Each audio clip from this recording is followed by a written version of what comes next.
অনেক সময় নিজের ভুলের কারণে ভেঙে পড়ি। ভাবি আল্লাহ হয়তো আমাকে আর ক্ষমা করবেন না। কিন্তু জানেন কি, আল্লাহর দয়া সীমাহীন। আপনি যত বড় পাপী হন না কেন, আল্লাহর রহমত তার চেয়েও বড়। আজ আমাদের সমাজে অনেকেই হতাশায় ভোগেন।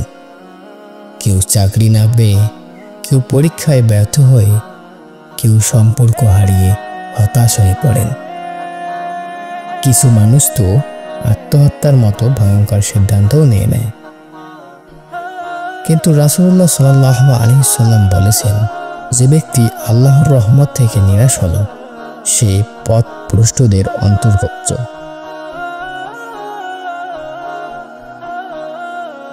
এই পৃথিবীর দুঃখ কষ্ট চিরস্থায়ী নয়। প্রতিটি অন্ধকার রাতের পরে আসে ভোর, প্রতিটি কষ্টের পর আসে স্বস্তি। আল্লাহ নিজেই বলেছেন, নিশ্চয়ই কষ্টের সাথেই রয়েছে স্বস্তি। এখনই সময় ফিরে আসার। আপনি যতই পাপী হন না কেন, এখনই তওবা করুন। আপনি যতই ব্যর্থ হন না কেন, এখনই নতুন করে চেষ্টা করুন।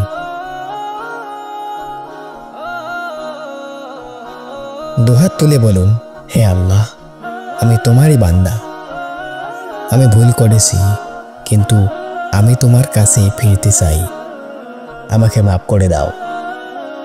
আমার জীবনে তুমি আলো দাও। আল্লাহ আপনাকে গ্রহণ করবেন ইনশাআল্লাহ। আপনি এক কদম এগোলেই তিনি 10 কদম আপনার দিকে এগিয়ে আসবেন। এই জীবন খুব ছোট, এই সময়টুকুই পরীক্ষা।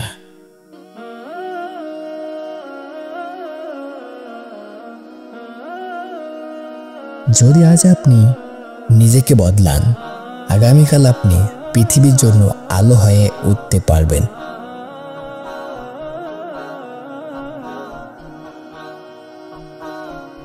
আপনার জীবন দিয়ে আপনি হয়তো আরো অনেককে আল্লাহর পথে ফিরিয়ে আনতে পারবেন। তাই আজই সিদ্ধান্ত নিন নতুনভাবে শুরু করার।